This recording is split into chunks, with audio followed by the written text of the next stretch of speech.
Welcome to beat the street. आज हम बात करने वाले हैं आईआरसीटीसी के बारे में।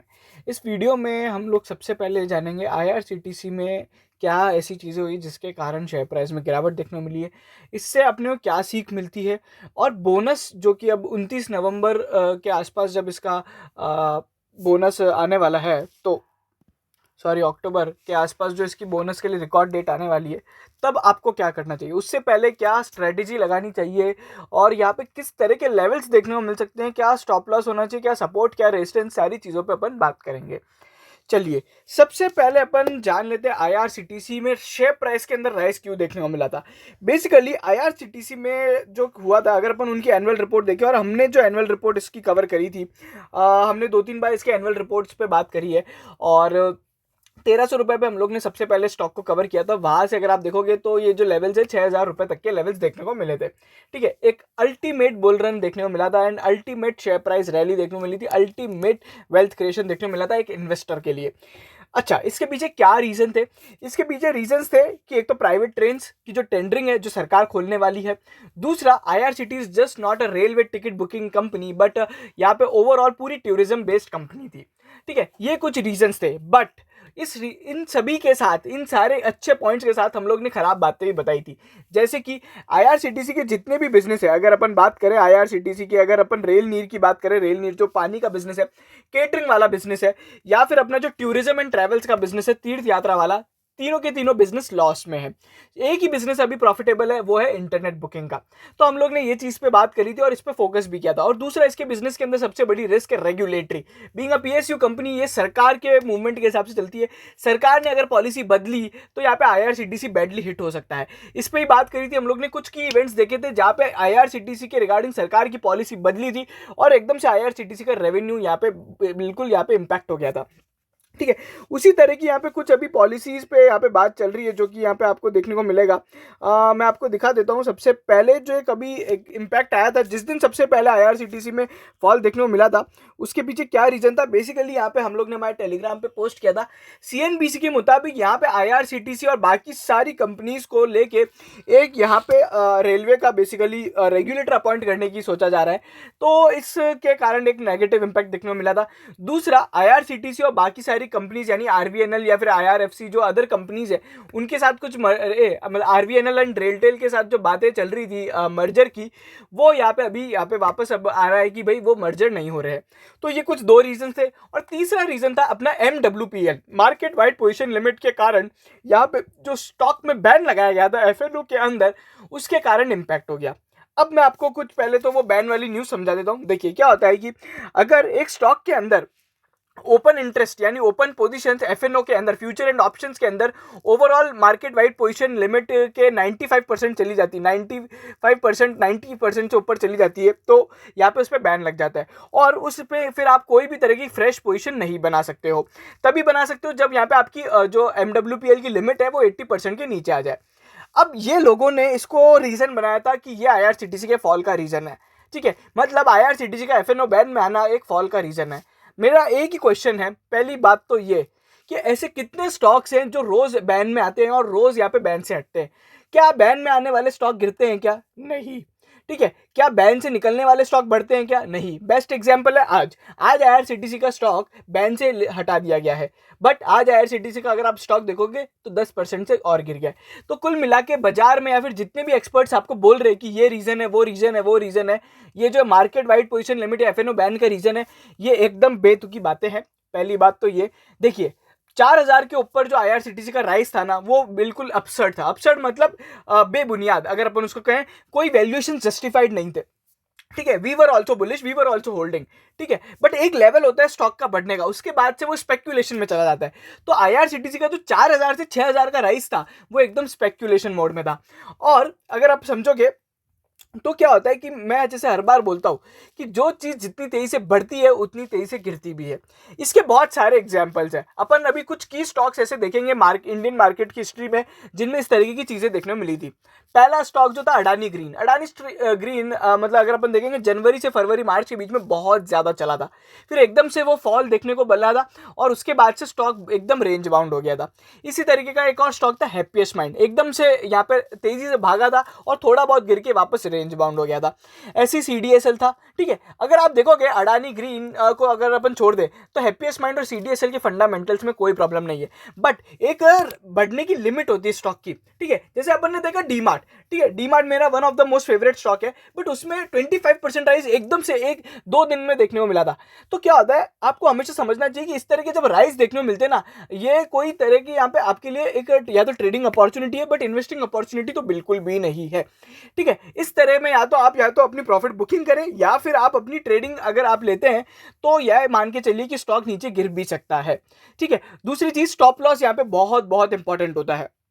तो लोगों ने ये नहीं किया और इसके कारण यहाँ पे फॉल देखने को मिला। अच्छा, क्या 6,000 पे हम लोग ने IRCTC का फॉल एक्सपेक्ट किया था क्या? नहीं। किसी और ने किया था क्या? नहीं। बट सबने एक चीज बोली थी और हमने भी एक चीज बोली थी कि यस, यहाँ पे अब समय आ गया है कॉशियस होने का। तो अगर आप देखोगे तो हम लोग ने इसके बारे में बात करी थी, ट्विटर वगैरह पे भी हमने बोला था कि यहाँ पे टाइम टू बी कॉशियस है, बट कोई भी यहाँ पे ना फॉल एक्सपेक्ट नहीं कर रहा था। टाइमिंग कोई नहीं करता है, बट यस यहाँ पे फॉल एक्सपेक्ट किया जा रहा था। एक कॉशियसनेस तो आई रही थी। और दूसरा यहाँ पे जो एक और रीजन था IRCTC के बढ़ने का, वो बेसिकली उनका स्टॉक स्प्लिट के कारण था। तो ये सारी चीज़ों के कारण ये सारे मूवमेंट्स आए हैं। अब यहाँ पे बैन की बातें हो गई, सब हो गया, कुल मिला के अब क्या हुआ है मैं आपको बता दूं। देखिए, हम लोग ने टेलीग्राम पे सबसे पहले कब बोला था कि यहाँ पे स्टॉक से निकलना चाहिए? देखिए, जब हमने दूसरे दिन यहाँ पे IRCTC गिरा था ना, जब वो मतलब सुबह 6,000 से वापस 5,000 पे बंद हुआ, नेक्स्ट डे भी यहाँ पे लोअर सर्किट में था, तो हम लोग ने यहाँ पे बोल दिया था कि 4,900 का भाव चल रहा है, अभी अगर आप चाहें तो निकल सकते हैं। उसके बाद हम लोग ने यहाँ पे ये लिखा था कि जो 4,000 से ऊपर वाले लोग हैं वो अपना प्रॉफिट बुक कर ले, ठीक है, they can exit their position and further fall can be seen, ठीक है। तो ये हमारी एडवाइस थी IRCTC के ऊपर।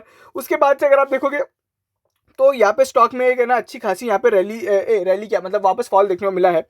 अभी यहाँ पे एक और जो चीज़ है जो मेरे को आपको डिस्कस करनी है, वो है बोनस के बाद इसमें क्या इम्पैक्ट देखने को मिलता है। चलिए, सबसे पहले तो मैं एक की सपोर्ट लेवल्स की बात कर लेता हूँ। IRCTC के लिए सबसे इंपॉर्टेंट सपोर्ट अभी की तारीख, आज की तारीख में जो है वो 4,000 रुपये का है। 4,000 रुपये का एक इंपॉर्टेंट सपोर्ट है। अगर इसके नीचे गिरता है तो बिल्कुल एग्जिट हो जाना चाहिए।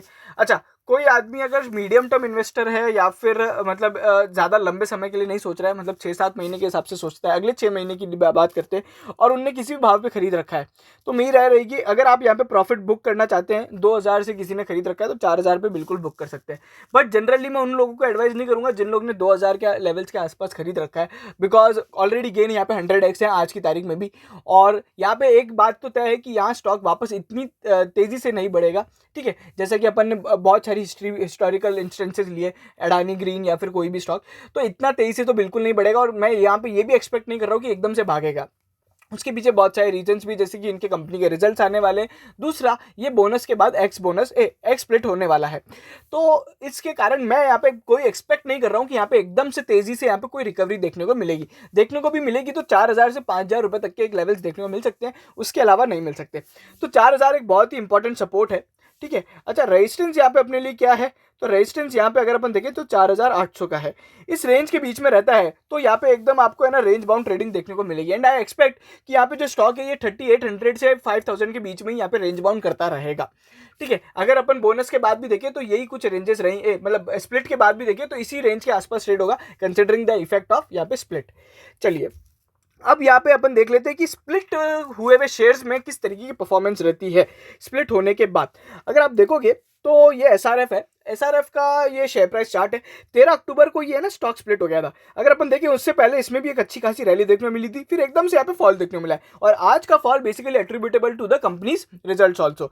और इसी तरीके का अपन ने एक और स्टॉक देखा है जो कि है APL अपोलो ट्यूब्स, उसमें भी इसी तरीके की प्रॉब्लम आई थी। उसमें क्या हुआ था, बेसिकली वो जो स्टॉक था उसमें भी यही कॉर्पोरेट एक्शन हुए थे, तो जो कॉर्पोरेट एक्शन के बाद उसने 1,100 रुपये का हाई बनाया था, और उसके बाद से अभी यहाँ पे करीबन है ना 800 850 लेवल्स पे आ चुका है। 800 I think it is around 780 rupees.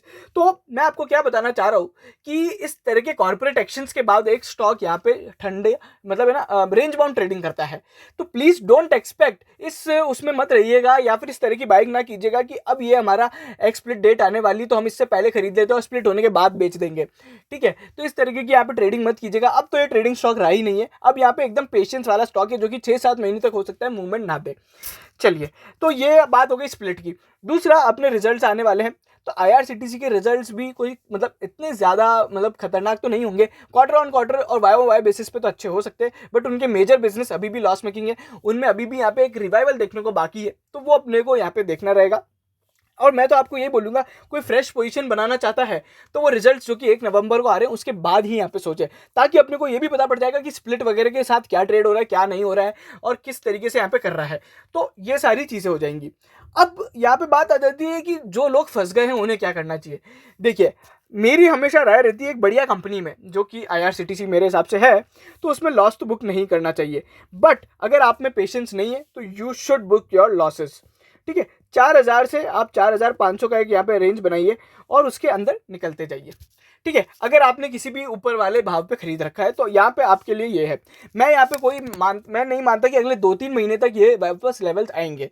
ठीक है, जो 6,000 वाले जो लेवल्स आए थे, 6,000 के ऊपर वाले जो लेवल्स आए थे, आई डोंट सी कि यहाँ पे स्टॉक में वो तरीके के यहाँ पे वापस रैली देखने को मिलेगी। ठीक है, तो ये तो बात हो गई है अपनी रैली की। तो उस तरह के लोगों को अब आपको डिसीजन लेना है कि यहाँ पे आपको बेचना है, मतलब या तो लॉस बुक करें या फिर आप पेशेंस के साथ होल्ड करें। तो हो सकता है 6-7 महीने बाद यहाँ पे जब ओवरऑल रिवाइवल आएगा तो यहाँ पे एक रिकवरी आ जाएगी। लॉन्ग टर्म के इन्वेस्टर्स को क्या करना चाहिए, देखिए, उनको अगर यहाँ पे कोई बड़ी अपॉर्चुनिटी मिल रही है इस करंट मार्केट फॉल में, तो अपना आईआरसीटीसी का प्रॉफिट यहाँ पे बुक करके आप एक अलग दूसरे स्टॉक में लगा सकते हैं, क्योंकि ऑब्वियसली यहाँ पे अभी 3-4 महीने में कुछ होने वाला नहीं है। ठीक है, और मैं आपको बोलूंगा पार्शियल प्रॉफिट बुकिंग कर ले। फॉर एन एग्जाम्पल, जैसे मेरे पास भी आईआरसीटीसी के शेयर थे, तो मैंने मेरी 70% होल्डिंग लगभग है ना फर्स्ट फॉल पे निकाल दी थी। 10-20% की जो बाकी की रिमेनिंग 20% होल्डिंग थी वो मैंने निकाल दी थी अभी 4,500, 4,000 और यहाँ पे इस लेवल्स पे। ठीक है, अब मेरे पास केवल और केवल मेरे 10% के स्टॉक पड़े हुए हैं, और दूसरे जितना मेरा गेन हुआ था आईआरसीटीसी में, मैंने मतलब 2,000-1,300 रुपए के लेवल्स पे खरीद रखा था, तो वो जो मेरा गेन है और जो मेरे 10-20% का इन्वेस्टेड अमाउंट था पहले का, वो मैंने आज भी होल्ड कर रखा है, और वो मैं हो सकता है कि यहाँ पे एक फर्दर यहाँ पे स्प्लिट के बाद निकाल भी दूँ। ठीक है, या फिर अगर रिजल्ट्स खराब आते तो मैं निकाल दूँ, बिकॉज वो मैं considering the overall market opportunity यहाँ पे डिसीजन लूंगा। बट यहाँ पे अब वो मोमेंटम खत्म हो गया है, तो सबसे इंपॉर्टेंट बात ये कि बॉटम फिशिंग नहीं करनी चाहिए। ठीक है, और ये जो सारी चीज़ें होती है ना, मोमेंटम टू कैच द मतलब मोमेंटम स्टॉक्स जो रोज सर्किट लगते हैं और वो सब, ये इन सभी चीज़ों से दूर रहना चाहिए। मैं हमेशा बोलता हूँ, अगर आप इस तरह के स्टॉक्स को यहाँ पे चेस करते हो तो बी माइंडफुल कि यहाँ पे एक फर्दर फॉल देखने को मिल सकता है। ऐसे बहुत बहुत सारे स्टॉक्स हैं जो यहाँ पे अंडर परफॉर्मेंस का शिकार बन जाते हैं। अगर अपन देखिए, डॉक्टर रेड्डी भी इसी तरीके का स्टॉक था, खराब रिजल्ट के कारण अंडर परफॉर्मेंस में देखने को रहा लास्ट 3 महीने के अंदर। तो ये मेरी यहाँ पे बेसिकली लर्निंग थी, और की लर्निंग्स और की एडवाइस क्या है एक रिटेल निवेशक के लिए जो नया नया मार्केट में आया है। देखिए, आप किसी भी तरह के स्टॉक में इस तरह की चीज़ें ना करें। पहली बात तो है, हमेशा स्टैगर्ड बाइंग स्टैगर्ड सेलिंग करें, इमोशंस पे ज़्यादा ना खेलें, अपने इमोशंस को कंट्रोल में रखें। दूसरी चीज़, किसी भी आप स्टॉक में पैसा लगाते हैं तो ये मान के चलिए 10-20% ऊपर नीचे होगा, यू नीड टू कंट्रोल। अगर आप, बहुत सारे लोग हमें मैसेज करते हैं आईआरसीटीसी का कल का टारगेट क्या होगा, आज का टारगेट क्या होगा, ये सारी चीज़ें किसी को नहीं पता है। बहुत सारे लोग बोल रहे हैं आईआरसीटीसी क्यों गिरा, मैं उनसे पूछ रहा हूँ कि आईआरसीटीसी क्यों चढ़ा, आप वो बताइए ना। अगर आप लोग बढ़ने पे क्वेश्चन नहीं कर रहे हैं तो आप गिरने पे क्वेश्चन भी मत कीजिए। ठीक है ना, तो वो टोटली स्पेक्यूलेशन है। तो इस तरीके के स्पेक्यूलेशन में अपना जो पोर्टफोलियो आप लीजिए स्टॉक, मैं मना नहीं करता हूँ, आईआरसीटीसी बहुत ही बढ़िया स्टॉक है, बट आप है ना बहुत ज्यादा होल्डिंग्स भी मत डाल दीजिए। लोग क्या करते हैं, 1-1 लाख के पोर्टफोलियो में उनके पास 50-50, 80-80 हज़ार के यहाँ पे आईआरसीटीसी हैं, तो उनको, और उनने लिए भी फिर ऐसे भाव में 5,000, 5,500 या फिर 6,000 रुपए पे, और अब वो एकदम से यहाँ पे मेजर ड्रॉ डाउन देख रहे हैं। तो ये सारी चीजें होती है, और एक बार है ना एक स्टॉक बियर्स के हाथ में आ जाता है ना तो फिर वो उसको पेला जाता है। ये तो आप मान लीजिए, कोई भी स्टॉक एक साथ रॉकेट के जैसे नहीं बढ़ सकता है। ठीक है ना, ये तो ओवरऑल हिस्ट्री है। आप रुचि सोया देख लो, ऑर्चिड फार्मा देख लो, भतेरे भतेरे स्टॉक्स मिल जाएंगे जो एक राइस के बाद, एक पॉइंट के बाद यहाँ पे कभी ना कभी थमेगा ही थमेगा। इस तरीके की रैली नहीं देखने को मिल सकती, ये मार्केट है। इट्स मतलब बोलते हैं ना यहाँ पे बाय एंड सेल का जो बेसिकली ये होता है अपना, वो बहुत ज़्यादा मतलब इम्पैक्टफुल होता है। ठीक है, तो मार्केट में हमेशा 2 तरह के लोग होते हैं, तो वो सारी चीज़ें हैं। रिटेल निवेशक जो अभी अभी मार्केट में नए आए थे और उन लोग ने स्टॉक ले लिया है, आई वुड सजेस्ट आप यहाँ पे होल्ड करें। ठीक है, और पेशेंस बिल्कुल बिल्कुल आपको रखना पड़ेगा। यहाँ पे कोई भी फर्दर मेजर ट्रिगर्स नहीं है। जितने भी मेजर ट्रिगर्स होने वाले, यानी कि प्राइवेट ट्रेन के टेंडर्स वगैरह जो आईआरसीटीसी को कॉन्ट्रैक्ट मिलने वाले, वो सारी चीज़ें ऑलरेडी प्राइस्ड इन हो चुकी है। अभी रिजल्ट्स एक बहुत बड़ा ट्रिगर है। अगर कोई रिजल्ट्स में खतरनाक परफॉर्मेंस आ गई तो यहाँ पे एक फर्दर राइज देखने को मिल सकता है। बाकी I don't see any momentum further कि उस तरीके की रैली तो अभी यहाँ पे नहीं देखने को मिलेगी। It's now game of patience. ठीक है, तो ये सारी चीज़ें थी, और बढ़िया बढ़िया स्टॉक्स में पैसे लगाइए, और स्टॉक का एलोकेशन, पोर्टफोलियो का एलोकेशन एकदम प्रॉपर रखिए। ठीक है, और अब आप में से अगर कोई हमारे प्रीमियम मेंबरशिप ज्वाइन करना चाहते हैं, जहाँ पे हम लोग रिकमेंडेशन पर स्टॉक बेसिस पे देते हैं, तो यू कैन व्हाट्सएप अस, और कोई भी अगर आपको क्वेरी तो आप हमें उसके लिए व्हाट्सएप कर सकते हैं। Thank you so much.